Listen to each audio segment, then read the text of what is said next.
Today's topic is Ohm's law. आज का जो अपना टॉपिक है वो है ओम का नियम। तो ओम के नियम से अपन स्टार्ट करते हैं आज। तो आज का अपना टॉपिक क्या है? ओम का नियम। ये जो टॉपिक है ये मेरे हिसाब से सबने अपने निचली क्लासों में जैसे 8, 9, 10th में पढ़ा है। तो ओम का नियम क्या होता है? ओम का नियम होता है कि किसी भी चालक तार के सिरों पर उत्पन्न विभवांतर, किसी भी चालक तार के सिरों पर उत्पन्न विभवांतर उस चालक तार में प्रवाहित धारा के समानुपाती होता है। तो यहाँ पर अपन थोड़ा इंग्लिश में अगर बोलना चाहे इसे कि the potential difference across the conductor, the potential difference across the end of the conductor is directly proportional to flowing current through the conductor। तो यहाँ पर अपन इसको लिख सकते हैं कि the potential difference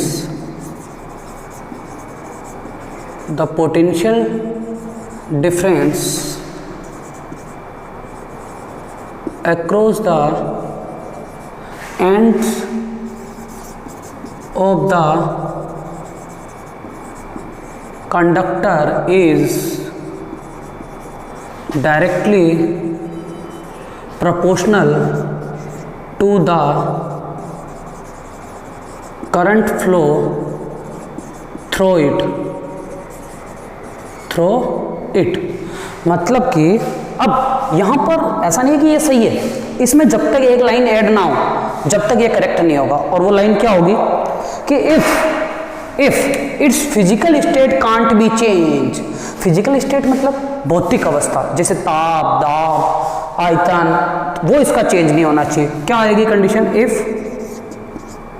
it's physical state, जैसे temperature, length, area cannot be changed or remain constant। ये पूरा ओम्स लॉ है।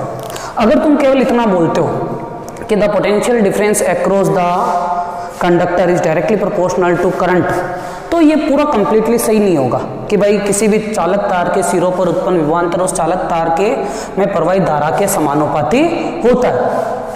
तो क्यों नहीं होगा? क्योंकि अगर उसकी फिजिकल स्टेट चेंज होगी, अगर अपन टेम्परेचर बढ़ाएंगे तो कंडक्टर में इलेक्ट्रॉन की काइनेटिक एनर्जी बढ़ जाएगी और उस काइनेटिक एनर्जी के कारण उसमें जो करंट फ्लो है वो कम हो जाएगा। तो वहाँ पर डायरेक्टली प्रोपोर्शनल नहीं है।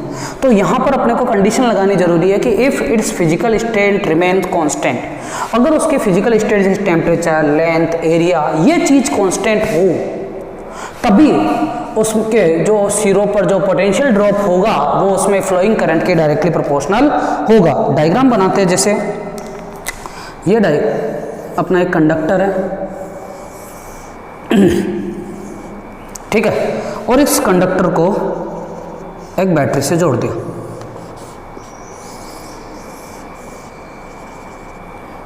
ठीक है। ये प्लस है, ये माइनस है, ये V और ये 0। तो अपने को पता है यहाँ पर इस टर्मिनल पर यहाँ पर प्लस प्लस चार्ज आ जाता है और यहाँ पर माइनस माइनस चार्ज आ जाता है, पोलरिटी चार्ज। तो भाई अब यहाँ पर जो ये इलेक्ट्रॉन है, यहाँ पर ये जो इलेक्ट्रॉन है, अपन ने पढ़ा था कि भाई माइनस चार्ज के कारण ये रिपेल होंगे, ये इधर आएंगे और जिस वेलोसिटी से ये इधर आते हैं वो ड्रिफ्ट वेलोसिटी होती है। ये चीज़ भी अपन ने डिस्कस कर ली थी। और अब भाई आगे क्या होगा? तो इलेक्ट्रॉन अगर इधर फ्लो कर रहे हैं तो जो करंट का फ्लो होगा वो इधर होगा, है ना। और ये पोटेंशियल डिफरेंस जो V, अगर मान लो इस पे इस टर्मिनल पर V1 है, इस टर्मिनल पर V2 है, तो पोटेंशियल डिफरेंस हो जाएगा del V, V2 minus V1। तो यहाँ पर अपन ये बोल सकते हैं कि the potential difference del V is directly proportional to current. ये अपना हो गया ओम्स लॉ। क्लियर है नहीं? तो मतलब the potential difference across the conductor is directly proportional to the current flowing through the conductor. तो प्रोपोर्शन साइन जब भी हटता है, अपन ने पढ़ा है कि जब भी प्रोपोर्शन साइन हटता है तो क्या आता है बेटा, एक कांस्टेंट आता है। ये चीज़ अपने को आती है, इतना कोई घुमा फिरा के जाने की जरूरत नहीं है, सीधा सिंपल लैंग्वेज में कि जब भी कोई प्रोपोर्शन साइन हटता है तो वो क्या आ जाता है, एक कांस्टेंट आ जाता है। तो ये क्या आ जाएगा, del V is equals to R I, और यहाँ पर जो आर है इसे बोलते हैं रेजिस्टेंस। इसे क्या बोलते हैं, resistance of the conductor is constant. Resistance of the conductor is constant, मतलब कि ये उस कंडक्टर का रेजिस्टेंस है और ये इसके लिए क्या है, कांस्टेंट है। लेकिन किस कंडक्टर का रेजिस्टेंस है, हर कंडक्टर का ये रेजिस्टेंस नहीं है, ये उस कंडक्टर का रेजिस्टेंस है जो ओम के लॉ को फॉलो करता है। मतलब 4 ओमिक रजिस्टर, 4 ओमिक, तो ये ओमिक के लिए ही काम करेगा, ये सबके लिए काम नहीं करेगा। ठीक है भाई सर, आगे अब अपन ने ये पढ़ लिया कि भाई जो डेल वी होता है वो आर आई होता है, और अगर यहाँ से डेल वी की बात करते हैं तो इधर V1 बराबर क्या है, V है, V1 बराबर V है और V2 बराबर 0 है। तो यहाँ पर डेल वी, तो V बराबर आई आर, और ये मैंने मेरे हिसाब से तुमने अपनी छोटी क्लासों में पढ़ा होगा।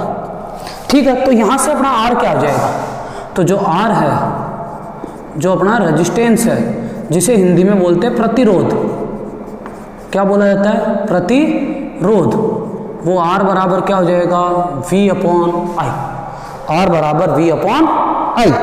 तो V क्या होता है, यहाँ पर V होता है वोल्ट, पोटेंशियल है, I क्या होती है, एम्पियर, और वोल्ट पर एम्पियर को यूनिट बोला जाता है ओम।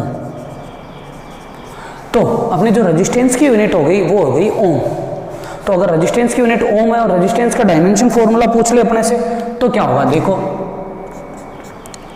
तो डायमेंशनल फॉर्मूला, तो देखो डायमेंशन फॉर्मूला निकालेंगे इसका कैसे, तो R बराबर V अपॉन आई, मतलब वोल्ट पर एम्पियर।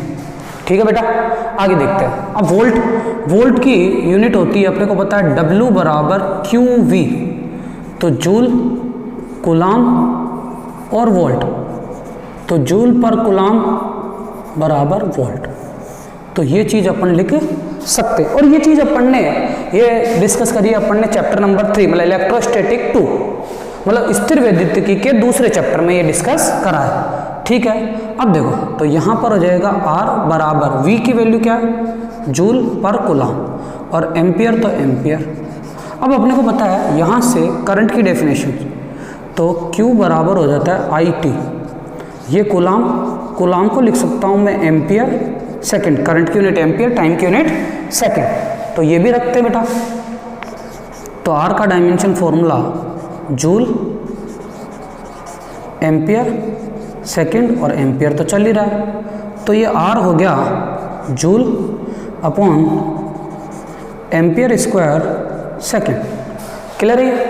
अब देखो जूल का dimension formula M1 L2 T-2, क्योंकि एनर्जी है, एम्पियर का A2 और T का T1, तो यहाँ पर R का जो डायमेंशन फॉर्मूला हो गया वो हो गया M1 L2 T-3 और A-2, that is the dimension formula of resistance. तो ये अपने पास रेजिस्टेंस का डायमेंशन फॉर्मूला आ गया। तो रेजिस्टेंस का डायमेंशन फॉर्मूला क्या है बेटा, M1 L2 T-3 और A-2। तो यहाँ तक अपने पास ओम के लॉ का डिस्कशन हो गया। अब आता है इसका ग्राफ। क्या आता है, graph between del V and del I, और यहाँ से पता चल रहा है कि V और I के बीच में ग्राफ कैसा आएगा, प्रोपोर्शनल आएगा। तो ग्राफ भी बना लेते हैं, तो ये I और ये V, और प्रोपोर्शनल ग्राफ कैसा आएगा, एकदम सीधा जो ओम्स लॉ को फॉलो करता है, डायरेक्टली प्रोपोर्शनल, तो लीनियर ग्राफ आएगा।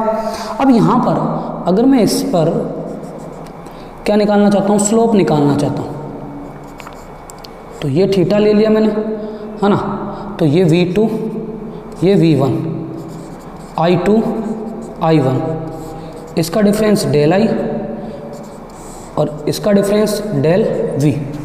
तो यहाँ से क्या आ जाएगा कि टेन थीटा बराबर परपेंडिकुलर अपॉन बेस, तो परपेंडिकुलर डेल V और बेस डेल I, और अपने को पता है ये वैल्यू होती है R रेजिस्टेंस। तो मतलब मैं बोल सकता हूँ the slope of the VI curve is represent the resistance of the conductor. तो यहाँ पर क्या लिख रख सकते हैं, slope of VI curve, IV curve, slope of IV curve is represent the resistance of the conductor. मतलब IV वक्र की जो ढाल होती है, जो IV वक्र की जो ढाल होती है वो उस चालक के प्रतिरोध को निरूपित करती है। तो IV वक्र की ढाल किसको निरूपित करती है, उस चालक के प्रतिरोध को। तो थोड़ा सा और अपन इसके ऊपर चर्चा करेंगे कि भाई रिवाइज करते हैं कि ओम्स लॉ।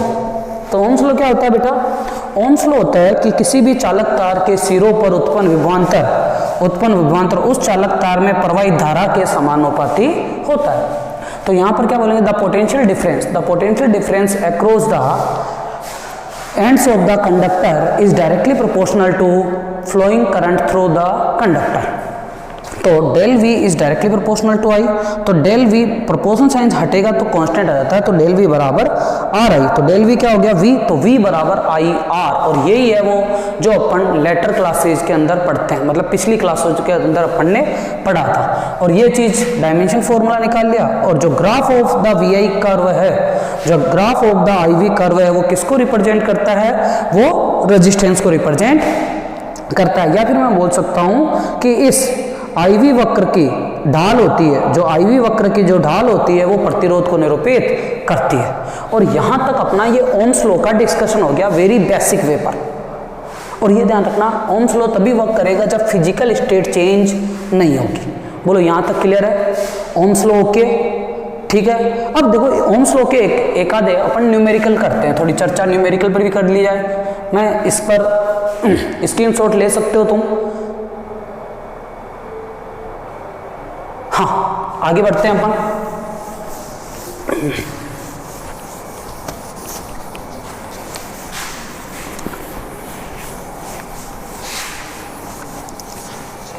अब देखो बेटा, न्यूमेरिकल अपन थोड़ा डिस्कशन कर लेते हैं, न्यूमेरिकल कैसे आ सकते हैं इस पर।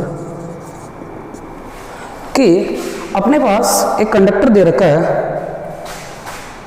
है ना, एक कंडक्टर दे रखा है और जिस पर एक बैटरी लगा दी, बैटरी लगा दी 10 वोल्ट की। बैटरी कितने वोल्ट की लगा दी, 10 वोल्ट की बैटरी लगा दी उन्होंने। और उन्होंने क्या बोला कि इस जो कंडक्टर है इसके अंदर से कितने, इस कंडक्टर के अंदर से 2 एम्पियर की करंट फ्लो हो रही है,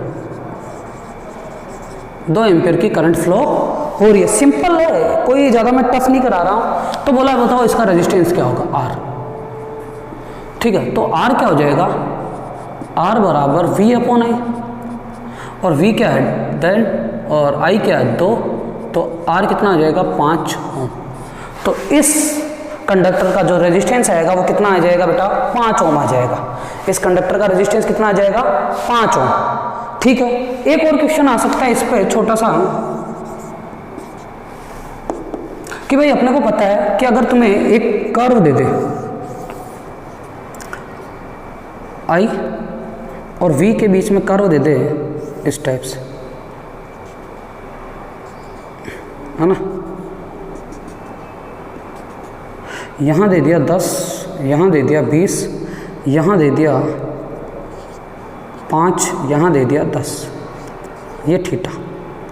तो वहाँ अब देखो, यहाँ सिंपल एक तरीके से पूछा कि find out the resistance of that conductor, graph दिया है। तो तो अपन इसको कैसे निकालेंगे? अपने को पता है भाई स्लोप ऑफ द कंडक्टर, अपने को पता है slope of the conductor, sorry slope of the IV curve, IV curve is equal to resistance of the conductor, is equal to resistance of the conductor. मतलब कि इस आईवी वक्र की जो ढाल है वो प्रतिरोध को निरूपित करती है, आईवी वक्र की जो ढाल है वो प्रतिरोध को निरूपित करती है। तो कैसे? सिंपल, देखो आर टेन थीटा और टेन थीटा बराबर del V upon del I. तो यहाँ से ये जो डेल वी है ये कितना हो जाएगा? 20 माइनस 10, 10 वोल्ट। और यहाँ से जो डेल आई है 10 माइनस 5 तो 5 एम्पियर। तो देखो, तो 10/5 काटा तो कितना आया? 2 ओम। ये आंसर। बोलो क्लियर है? नहीं एकदम इजी है, मतलब कोई इतना ज़्यादा टफ नहीं है, पर तुम्हें आना चाहिए। हो सकता है वहाँ तुम ना कर पाओ, तो देखो ज़्यादा टफ नहीं है और तुम्हें इसको करना पड़ेगा। यहाँ तक ओके, सब क्लियर है? तो ये अपना आज का एक फर्स्ट टॉपिक हो गया, ओम्स लॉ। आगे अपन इसमें डिस्कस करते हैं, ठीक है? ओके बेटा, थैंक यू।